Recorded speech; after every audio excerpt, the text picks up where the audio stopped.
Authentique et humaine, elle parle avec franchise.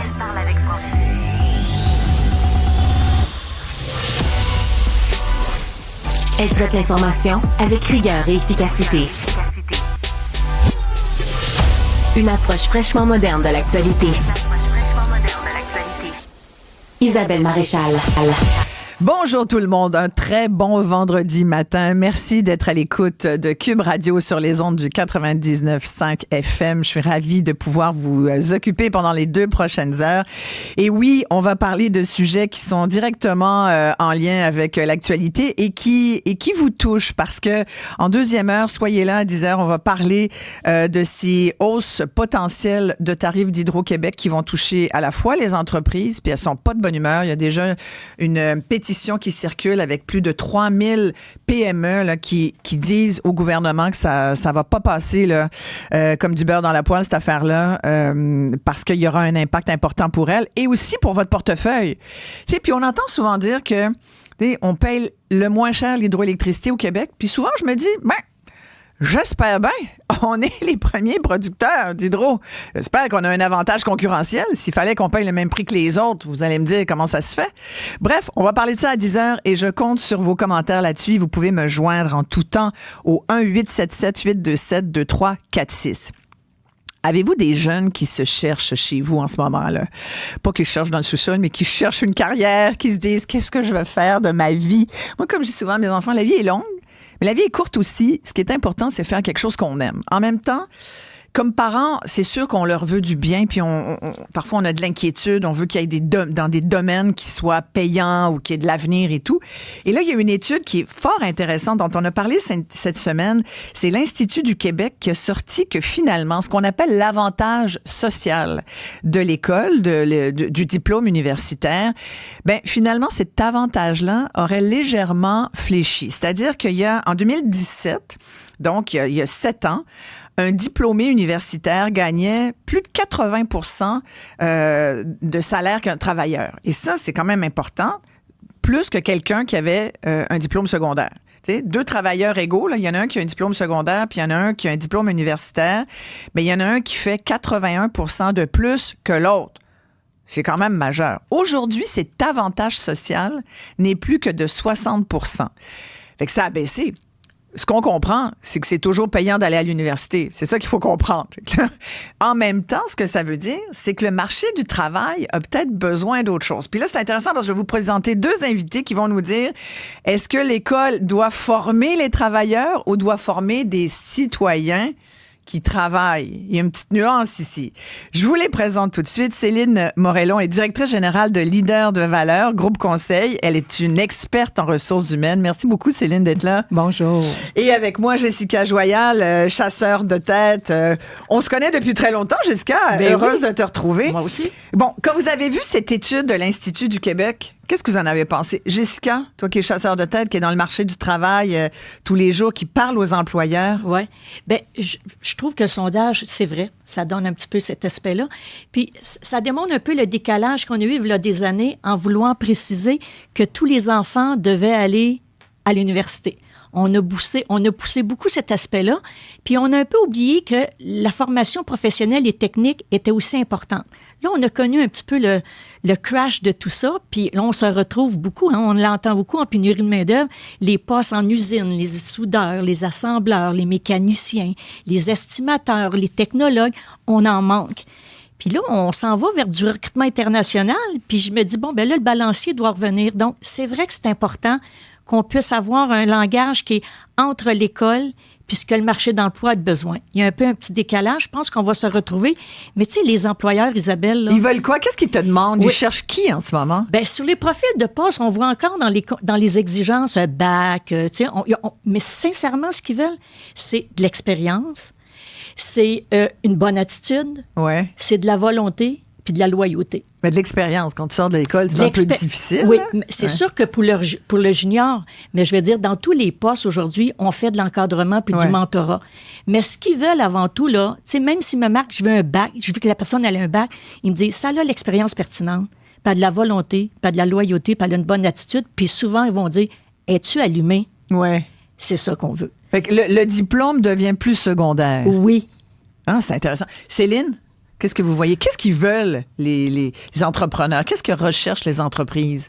Mais en fait, les entreprises, c'est à peu près comme le disait Jessica, ils veulent surtout des personnes qui vont intégrer l'organisation et qui vont y rester. Et ça, là, dans les demandes ces 3 dernières années, ça a explosé par rapport à avant, où c'était extrêmement exigeant au niveau des compétences, puis je veux qu'il ait travaillé dans tel ou tel endroit, etc., etc. Aujourd'hui, là, c'est surtout trouve-moi quelqu'un qui va rester plus de 2 ans, s'il te plaît. Ça fait qu'il n'y a pas juste les fonctionnaires provinciaux là, qui ont besoin de primes de rétention. Parce que c'est fou, là. Je disais qu'hier, il y avait comme 40% des fonctionnaires provinciaux qui ont comme envie de quitter leur job. Mais il y a bien des gens qui ont comme une porte en dedans puis une porte dehors. Fait que il y a comme... Bien, au niveau du fonctionnariat, on appelle ça la cage dorée. Donc, des conditions de travail qui sont très intéressantes, mais une stimulation au niveau du travail qui a diminué avec les années. Puis au niveau du privé, on est véritablement à la recherche du bien-être à l'intérieur de l'équipe que l'on a, le niveau relationnel et les exigences dans les relations au niveau des équipes, ça aussi, ça a explosé dans les dernières années. Puis c'est encore plus frappant depuis la pandémie. Là. Il n'y a plus personne qui s'en cache. Là. C'est vraiment une exigence. Êtes-vous d'accord, Céline, avec Jessica qui dit, moi, je remarque, là, aujourd'hui, le diplôme universitaire, c'est bien, c'est un plus, Jessica, mais c'est pas que ça. Et s'il y a d'autres choses qui ont plus de valeur, ça va prendre le dessus. Voyez-vous ça aussi? Totalement, mais en fait, ce qu'il faut se dire, c'est que c'est le nombre de diplômés universitaires a énormément augmenté dans les 20-25 dernières années, puis ce qui est une bonne chose. Le diplôme universitaire correspond encore à des salaires plus élevés, puis ça, je pense qu'il faut absolument le rabâcher. Ce qui m'a un petit peu dérangé dans l'étude que l'on a vue, c'était de le présenter de façon négative, le fait qu'il y ait une diminution là, de l'écart entre des personnes qui ont secondaire 5 versus vous l'avez pris comme ça? Moi, je l'ai pris Ouais. comme positif. Pourquoi vous trouviez qu'il y avait du négatif là-dedans? C'est parce que ça a été présenté comme étant, là, il faut faire attention parce que c'est un mauvais message envoyé à nos jeunes. De ce point de vue-là. Oui, puis que là, si vous voulez, il faut continuer à aller faire des études universitaires. Il n'y a aucun problème. Ce qu'il faut, c'est arrêter de dénigrer les filières techniques, arrêter de dénigrer le fait d'aller travailler lorsqu'on a fini son secondaire et de stimuler la raison qui fait qu'on multiplie les années d'études. Et cette raison-là, c'est d'apprendre à apprendre, de développer une pensée critique, de développer une autonomie aussi dans l'apprentissage. Et c'est ça qu'on devrait mettre en valeur. Donc, je suis un petit peu mitigée. Je pense que l'étude, par exemple, expliquait bien que c'est sûr qu'il faut qu'on pense à plus loin. Il faut se projeter un peu dans notre carrière professionnelle. Puis c'est sûr que quand tu as fait des études, tu peux, si comme individu, tu sens que tu veux devenir un gestionnaire, une personne cadre, que tu veux évoluer, c'est sûr que l'université est très importante. Mais au moins un petit certificat en gestion. Il y a des choses qui s'apprennent dans l'école puis qui vont te servir comme outil pour pouvoir devenir. Mais tu sais, quand on est jeune, tu as un peu une idée de qui tu es. Puis j'ai l'impression qu'on n'encadre pas assez nos jeunes pour un petit peu les faire explorer qu'est-ce qu'il y a sur le marché du travail, puis qu'ils puissent voir est-ce qu'ils peuvent se projeter, est-ce qu'un jour je voudrais être un gestionnaire, je vais-tu devenir un entrepreneur, un petit peu essayer de leur faire explorer ça, parce que le milieu technique professionnel, là, Isabelle, écoute, c'est un très beau milieu. Ils peuvent vraiment s'épanouir. Ils peuvent très bien gagner leur vie. Puis je t'entendais ce matin, tu disais, je pense que je vais m'en aller dans la construction. Écoute, mais c'est quand tu regardes ça, avoir su, là, il y a 30 ans, on aurait peut-être parti une petite compagnie de construction. Oui, mais faut que tu apprennes à la gérer, ta compagnie de construction. Oh, je gère. Oui. Mais je veux dire, c'est pas tout le monde qui pourrait le faire. Mais on a besoin des bons plombiers, on a besoin des bons technologues en architecture. Sincèrement, quand on voit la liste, le top 100 des formations les plus payantes, là, c'était dans le Journal de Montréal ces jours-ci, tu sais, quelqu'un qui travaille à extraire du minerai, encore là, c'est pas pour tout le monde. Puis cette espèce de discussion qu'on a autour des emplois universitaires qui sont pas forcément la panacée pour tous, c'est vrai que ça touche plus les gars que les filles aussi. On va y revenir là-dessus. Ouais. Mais, tu sais, minerai, mécanique d'entretien en commande industrielle, c'est des jobs à 90 000 $, là. En Abitibi, dans les mines, là. Avec pas de chômage, 100% de placement. 125 000 dans les mines. Ah ouais? Oui. J'ai des clients autant dans les mines que dans la construction et c'est vraiment ça, là. Oui. Donc, il manque de gueule, il manque de bras. La grande majorité des travailleurs ont un niveau technique et c'est des salaires qui sont très, très, très intéressants dans un bassin de candidats très restreint parce qu'il n'y a pas beaucoup de monde. Et oui, clairement, puis il faut reparler du fait que ça privilégie beaucoup plus les hommes que les femmes dans ces milieux-là et dans ce type de poste-là. Donc, maçonnerie, restauration de maçonnerie, 76 000 $. Oui. Hein? Il peut y avoir des maçonnes. On dit ça, maçonne? Tout à fait. Pourquoi pas? Mais, moi, j'encourage les filles à aller dans la construction, sérieusement. Ou être gestionnaire de projet, de chantier. On est bonne là-dedans. Directeur de projet, ça prend quand même une génie de la construction. Fait que les filles, aujourd'hui, moi, je suis beaucoup dans l'industrie de la construction. Beaucoup dans la construction, ben oui, je sais. On voit beaucoup maintenant des bonnes chargées de projet, des bons directeurs de projet. Les filles sont bonnes pour gérer, sont structurées, sont organisées. On livre. Donc, on en voit de plus en plus. Oui. Mais, tu sais, Jessica, tu disais tout à l'heure, tu t'amenais à l'école, puis Céline disait aussi, l'école, c'est là où on apprend. En fait, on apprend à apprendre. Je pense que c'est ça qu'il faut dire, puis qu'on dit peut-être pas assez, c'est que finalement, le cégep, comme l'université, c'est des lieux de... Puis on le sait, l'école primaire, secondaire, c'est le premier lieu de socialisation de nos enfants. Après ça, collège, université, ça te donne un cadre, ça te donne une façon de travailler. C'est un diplôme universitaire, on sait que tu es au moins capable d'écrire des grosses briques à 50 pages, puis que normalement, tu devrais être capable de faire, tu sais, d'avoir sujet, verbe, complément, complément d'objet direct. Normalement, tu es supposé savoir accorder tes temps de verbe. Normalement. Oui, puis tu apprends la méthodologie de travail, comment te structurer, t'organiser. Faut faire de la rédaction dans le cadre de notre travail. Exact. Peu importe le type de travail qu'on va faire. Il y a une certaine rédaction de courriel, de la communication que tu envoies à des clients internes, des clients externes. C'est important. Oui. J'aimerais entendre notre... Ben non, allez-y, Céline. Mais ce qu'il faut se dire, c'est qu'en 2013, il ne faut pas oublier là, qu'on nous disait qu'on avait beaucoup plus de diplômés que l'offre. Au niveau du marché du travail. Aujourd'hui, c'est totalement l'inverse. Il y a 10 ans? Ah oui, c'est ça. Ben, on est en pénurie de main-d'œuvre. Et voilà. Donc, la pénurie de main-d'œuvre a fait que, jusqu'en 2023, là, c'est ça là, qui a diminué l'écart entre les diplômés universitaires ou même les diplômés au niveau des techniques versus ceux qui avaient juste un secondaire 5, excusez-le juste, versus ceux qui avaient un secondaire 5. Ouais. Okay? Sauf qu'en 2023, là, le vent est en train de tourner. Là. Donc, faut faire aussi attention. On va refaire une étude comme celle-là dans 5 ans, puis peut-être que l'équilibre là ne sera plus tout à fait à ce niveau-là, puis qu'on va revoir là, une augmentation des salaires pour les diplômés, des diplômés universitaires, parce que l'apprentissage est beaucoup plus général. Donc après ça, c'est plus long sur le marché du travail de se faire et de coller une expérience de vie quand on a un diplôme universitaire, mais ça se rattrape très rapidement parce que l'augmentation de salaire se poursuit plus longtemps quand on a un diplôme universitaire versus une technique ou un secondaire. Donc, toutes ces choses-là sont à prendre en considération. Puis quand on finit avec une technique, par exemple, on développe une expertise qui fait qu'on est capable de travailler demain matin. On a notre diplôme et on est capable d'occuper notre emploi et de le faire avec compétence et productivité. Ce qui est un petit peu moins vrai lorsqu'on a un diplôme universitaire. Par contre, ça se réduit beaucoup dans les 5 ans suivant la diplomation. Donc, continuez à aller à l'école tant que vous avez le goût, puis tant que c'est quelque chose qui vous passionne. Mais ça, c'est important. Tant qu'on a le goût, puis tu sais, quand on regarde les chiffres de décrochage, surtout des jeunes garçons au Québec, il y a quand même un signal là. Il y a beaucoup de gars qui décrochent par désintérêt, parce qu'on le dit souvent, l'école québécoise, comme le modèle scolaire occidental, leur convient peut-être pas. Tu sais, ça reste... Sincèrement, là... En 2024, des cours magistraux de 8 heures à 3 heures avec peu de pauses, ils bougent pas, c'est pas forcément interactif. Des fois, ça arrive, le prof est plate, en tout cas, il te parle pas. Fait que, il y a quelque chose là qui fait qu'il faut vraiment vouloir fort là, pour trouver ça intéressant. Des fois, tu regardes le cursus aussi de l'école. Moi, oh mon Dieu, je revirerais tout ça de bord, je mettrais des... Tu sais, surtout qu'il y a un métier sur 2 aujourd'hui. Une profession sur 2 n'a pas encore été inventée. Fait que c'est comme si on forçait nos jeunes à choisir tout de suite. Oui. Puis quand il y a des métiers qui s'en viennent, là. Oui. On ne fait pas de projection. C'est ce que je te disais. On ne fait jamais de projection. Puis je trouve que ça devrait partir de l'école, cette partie-là. Puis tu sais, tantôt, on disait... Où ce que je trouve qu'il y a un décalage, là, depuis qu'il y a eu la pandémie puis le télétravail, moi, je le remarque. Je me pose des questions, puis souvent, les employeurs se posent des questions. Ceux qui sortent du technique, ils sont souvent sur le plancher puis sont en présentiel dans les entreprises. Les universitaires veulent tous être en télétravail.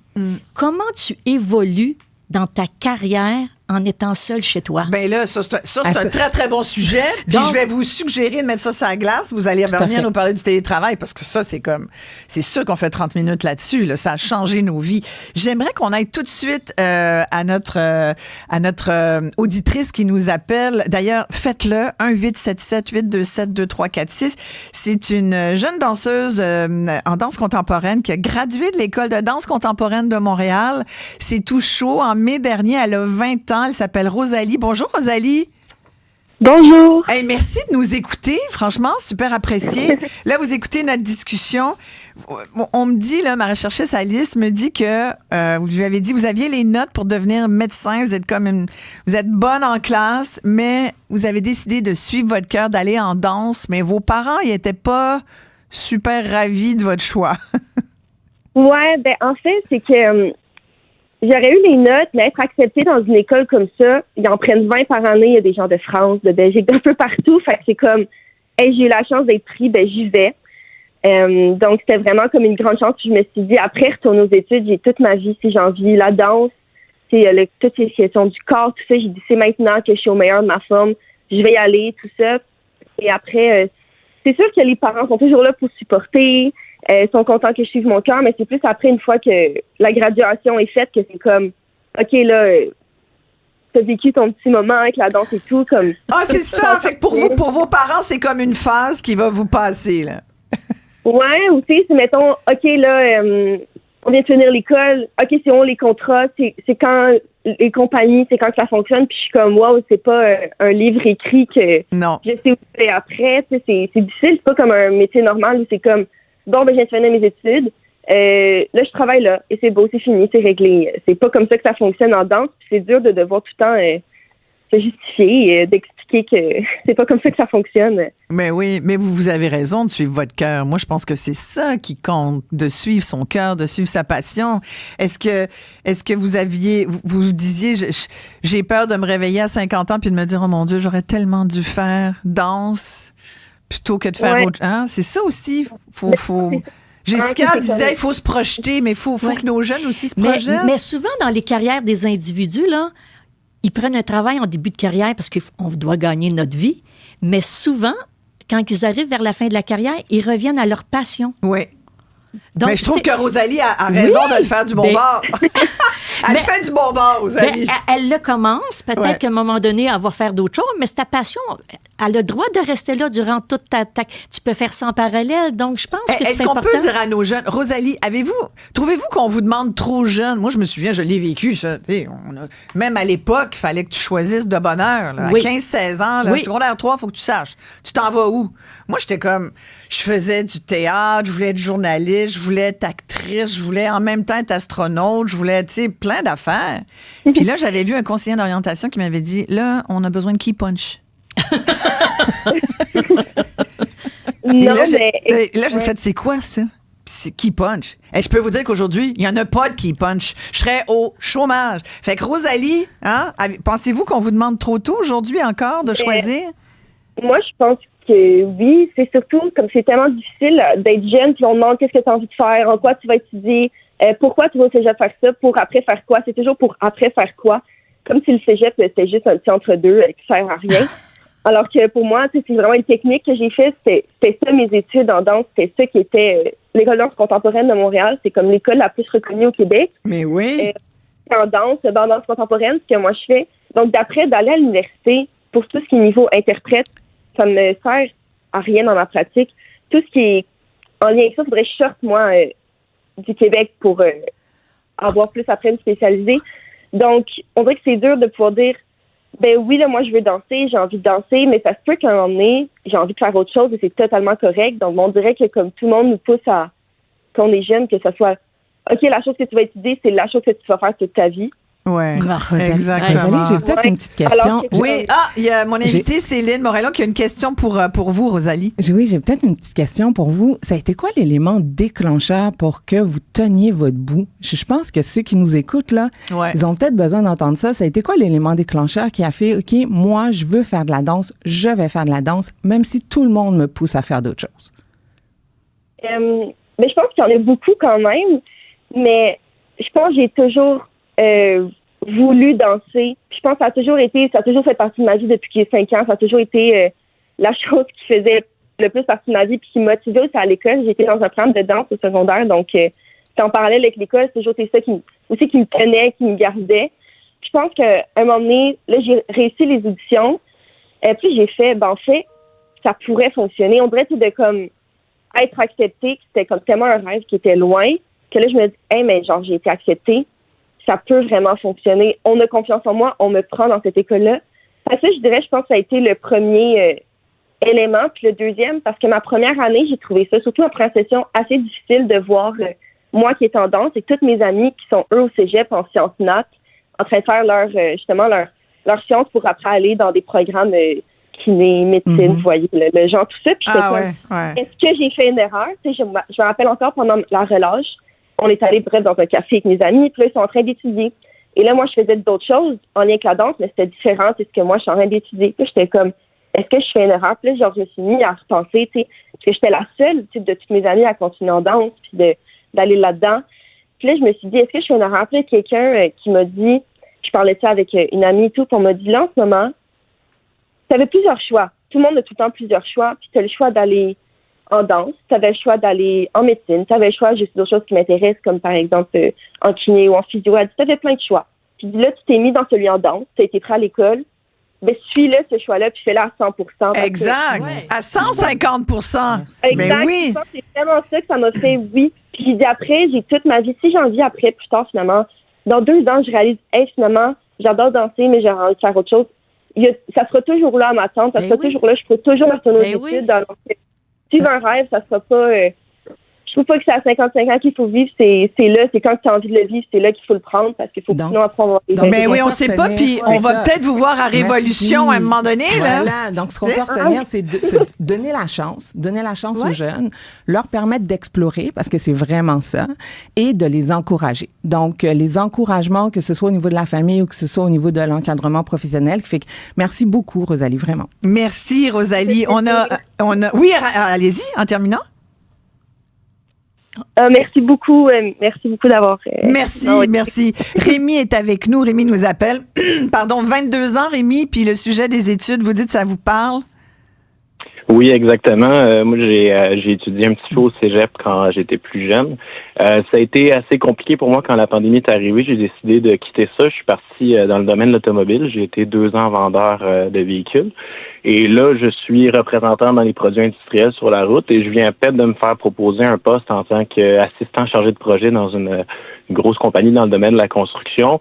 Et j'ai uniquement en secondaire 5, j'ai jamais fini mon cégep et j'ai cette opportunité-là de rentrer sans ces études-là. Allez-vous prendre le travail? Oui, allez-vous accepter? C'est déjà fait? Oui, c'est déjà fait. Je suis en attente. Là, je finis dans mon travail actuel, puis je vais commencer là, dans quelques mois dans mon nouveau travail. Ben félicitations, bravo. Puis le fait d'avoir un secondaire 5 seulement, entre guillemets, on va le mettre là, seulement, est-ce que ça vous a chicoté pendant quelques années? Est-ce que vous vous êtes dit, qu'est-ce qui va m'arriver plus tard? Pas nécessairement. J'ai dans ma famille des gens qui n'ont pas nécessairement fait d'études puis qui ont bien réussi dans la vie de ce côté-là.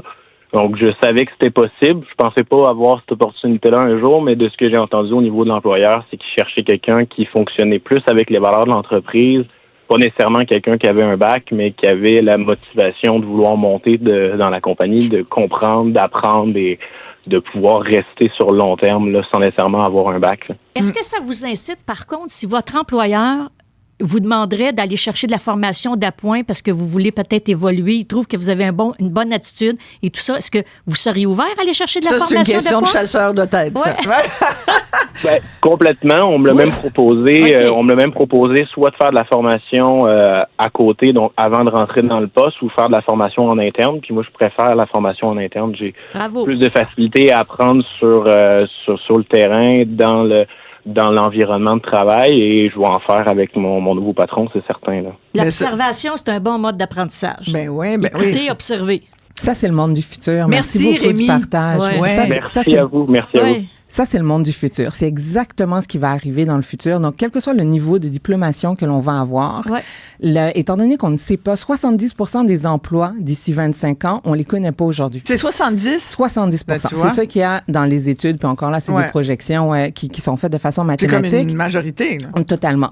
Donc, c'est ça qui va arriver. Quel que soit le niveau de diplomation, en emploi, il va falloir apprendre de nouvelles choses, de nouvelles compétences, de nouvelles techniques. Puis c'est l'attitude, les valeurs qui vont faire la différence dans le choix des collaborateurs. Oui, la volonté. Puis il y a un exemple parfait de ce qui s'en vient dans les prochaines années dans le monde du travail. Ouais. Je te disais tantôt, Isabelle, on veut de l'attitude, de la volonté, de la loyauté. C'est ça. Les gens me disent, je veux quelqu'un d'allumé. On a le parfait exemple. Là. Mais tu sais, en même temps, on dit ça souvent, il y a l'école, puis il y a l'école de la vie. Oui. Croyez-vous ça, l'école de la vie, bien Jessica? Sûr, bien sûr, oui. Ouais. Moi, je vois beaucoup de jeunes étudiants qui sortent. Et quand je vois, c'est parce que nous, on fait de l'intégration après quand que les candidats rentrent en emploi et on le ressent, puis on l'entend. Il y a un problème, justement, l'école de la vie, ça leur manque. Ils ont été le terrain. Puis je trouve que la plus grande erreur qu'un jeune peut faire, c'est de faire son bac puis de faire tout de suite sa maîtrise. Ça, c'est vrai. Oui. Une des plus grandes erreurs. Il faut travailler un peu après. Oui, l'école de la vie. Ouais. Tu es allé à l'école, c'est correct. Va à l'école de la vie, va voir le marché de la main-d'œuvre et après, va faire ta maîtrise. Parce que ça a une suite, tout ça. Oui. Céline Morel. J'ai le droit de pas être d'accord avec ça. T'es pas d'accord, Céline? Ben vas-y, on aime ça quand le monde n'est pas d'accord. J'adore ça quand le monde n'est pas d'accord. Mais même si je suis totalement, je dis oui là, au fait que d'apprendre dans le milieu, c'est la meilleure façon d'apprendre. Ce qu'on va chercher avec une diplomation, puis le nombre d'années aux études, c'est des techniques d'apprentissage, des techniques d'autonomie au niveau de l'apprentissage. Donc, on a un bac, puis après ça, une maîtrise. Puis je me permets de faire cette critique-là parce que moi, j'en ai pas de maîtrise, puis je vais vous expliquer pourquoi. Moi, je suis allée faire mon bac et moi, j'avais trop hâte d'aller travailler. Il fallait que j'aille travailler. Ouais. J'avais des fourmis dans les jambes, donc j'y suis allée en me disant « j'y reviendrai dans 3 ans. Ouais. » J'y suis jamais retournée. Est-ce que c'est un regret? En fait, non. Ça l'a été dans les 10 premières années de travail parce que je voyais la différence de salaire et de rémunération avec ceux qui avaient une maîtrise puis ceux qui avaient un doctorat ou ceux qui avaient un DESS. Je la voyais, la différence. C'est quoi? C'est plusieurs milliers de dollars? Plusieurs milliers de dollars. Là, on parle entre 10 et 20 000 $ de différence qu'il y avait avec ceux qui avaient poursuivi leurs études. 10 ans après, il n'y en avait plus. C'était fini. Donc, ça m'a pris 10 ans, en fait, pour pouvoir progresser, puis arriver à un niveau de rémunération, puis même plus, qui faisait que j'en voyais plus de différence au niveau des diplômes. Mais ça aura quand même pris 10 ans. Et pendant ces 10 années-là, bien que moi, j'ai jamais eu de problème de confiance en moi, là, je vous rassure, je sais que je suis pas un cas typique. Donc, moi, je dis, tant que vous avez la capacité, le désir et la passion d'apprendre, poursuivez autant que vous voulez. Oui, ça va être plus compliqué quand vous allez arriver sur le marché du travail parce que la surdiplomation peut être aussi problématique lorsqu'on débute. Vous le demander, c'est peut ça. être vraiment difficile. Puis il y en a au Québec, là, des jeunes qui ont 2 bacs, un début de maîtrise. J'en vois beaucoup. Oui. Beaucoup. Puis qui n'ont pas de job. Moi, je l'ai faite à 55 ans. Bravo. Ma gestion, ma maîtrise. C'est vrai? À 55, tu as fait ta maîtrise en gestion des organisations. C'est très bon. Tu vois? Mais moi, je suis retournée faire un MBA aussi plus tard. Ouais. Mais quand je regarde le parcours des candidats à qui que je parle régulièrement depuis 30 ans, je trouve que tu apprends à l'école certaines choses, de la méthodologie, tu le mets en pratique, puis après, tu vas chercher ta maîtrise. Puis je trouve qu'ils se ciblent mieux dans la maîtrise, dans ce qu'ils se doivent de faire. C'est vrai. Ouais. Tu sais, je dis pas d'attendre 10 ans, peut-être, mais tu sais, même 1 an, 2 ans, je trouve que c'est un bon processus, c'est un bon cursus que les élèves, que les jeunes devraient faire. Puis sincèrement, moi, j'encourage beaucoup les jeunes à rouler les T-shirts. Roulez vos T-shirts, mettez-les dans un pack-sac, puis partez. Ah ben oui. Partez... allez voir ailleurs, là, qu'est-ce qui se fait. Parlez à du monde. Puis quand je vous disais tout à l'heure, il y a des gens qui réagissent au fait que j'ai dit que moi, si je te ministre de l'Éducation, je te passerais le tordeur dans le cursus scolaire. C'est sûr qu'il y a des choses. Moi, ECR, j'ai toujours trouvé que c'était une perte de temps. Le nouveau cours, là, citoyenneté, bébelle et autres bébelles, qu'on sait pas trop ce qu'il y a dedans. Pareil. Je trouve alors qu'on devrait, tu sais, l'histoire, la géo, ça, c'est important. Chaque fois qu'il y a un vox pop qu'on demande aux jeunes, sais-tu qui est le premier ministre? Quelle est la capitale de tel pays? On dirait qu'il y a comme un petit enjeu là, de... C'est vrai qu'ils peuvent le voir sur Google, mais ça devrait te venir. parce que ça fait partie de la culture générale. Puis apprendre à parler. Tu sais, Céline disait, moi, j'ai pas de problème de confiance en moi. Ouais. Beaucoup de jeunes en ont. Oui. Voilà. Est-ce qu'on peut leur donner est-ce qu'on peut faire des cours pour justement améliorer leur confiance en eux, mais pas qu'ils à courir tous les 45 minutes, tu sais, je sais pas, je pense que c'est encore de même au secondaire. 45 minutes de cours, tu cours, tu vas à ton autre cours, t'as un autre prof, t'as tes livres, t'es comme... C'est l'enfer. Mais d'explorer puis d'aller voir ce qui se passe dans le marché professionnel. Pourtant, aujourd'hui, ils ont tellement des de parents. stages. Des stages, mais inviter des parents à avoir un cours de viens partir de ton métier. Mettons, si vous aviez un cours à rajouter. Ben moi, ça serait vraiment d'explorer ce qu'il y a sur le marché du travail. Exploration du marché du travail. Oui. En quel secondaire? Ben, je dirais commencer en secondaire 4. Mais là, il est trop tard. Selon le ministère aujourd'hui, secondaire 4, tu es quasiment aligné dans ce que tu vas faire au cégep? Ben, je pense... En tout cas, je trouve que nos jeunes aujourd'hui, il me semble, sont plus jeunes que quand dans mon temps, moi. Ils sont moins matures. Oui. Ils le font de plus en plus. Au secondaire, faut le savoir, de donner des opportunités, de voir les métiers, surtout les nouveaux métiers. Mais ce qu'il faut retenir, c'est que... Oui, j'avoue. Mais ce qu'il faut retenir, c'est que encore aujourd'hui, la diplomation est associée à une capacité d'avoir de la mémoire. Oui. Okay? Donc, c'est plus tu mémorises des choses, plus tu as des diplômes, plus c'est intéressant. Or, la mémoire n'est pas un signe d'intelligence. Ce qui fait que je suis vraiment désolée pour tous ceux, ni au niveau d'intelligence pratique, ni au niveau de l'intelligence émotionnelle. Totalement. Surtout pour avoir un diplôme et donc le salaire associé. Donc, moi, ce que je rajouterais, c'est cette idée d'expérimenter. Donc, le voyage est une forme d'expérimentation, d'aller toucher à des choses, d'utiliser ses mains, d'utiliser sa capacité visio-spatiale, donc d'expérimenter des choses, d'offrir des opportunités d'expérimentation et d'apprendre à être au lieu d'apprendre à faire. Ouais. Parce que lorsque tu es en maîtrise de ton potentiel, après ça, tu peux faire exactement comme Rosalie tantôt, utiliser ton multipotentiel, quel que soit l'endroit où ça te mène avec les années. Et la vie est courte, mais la vie est longue. Et on peut se tromper des fois. C'est-à-dire, c'est même pas de se tromper, c'est d'essayer des affaires. Moi, j'avais un bac en criminologie, tu vois. C'est autre chose. Hein? Je suis sortie de la prison pour être en ressources humaines. C'est magnifique. Eh oui. Ouais, tu vois, t'es dans l'humain. Ben c'est ça. Tu restes dans l'humain. Ben oui. Mesdames, merci. Jessica Joyal, chasseuse de tête, chez Joyal. Cabinet Joyal, chasseur de tête. Voilà. Et Céline Morellon, qui est directrice générale de Leader de Valeur, groupe conseil, qui est une experte en ressources humaines. Merci beaucoup à toutes les deux. Ça fait plaisir. Vous restez là, tout le monde, bien sûr. On va s'arrêter. Très courte pause. Courte, vous allez voir, c'est pas très long. Là, vous restez. Je reviens tout de suite après. Savez-vous avec qui? Avec Jacques Nantel, qui va nous parler de toutes ces affaires gratuites qu'on sait même pas qui existent et dont on devrait profiter.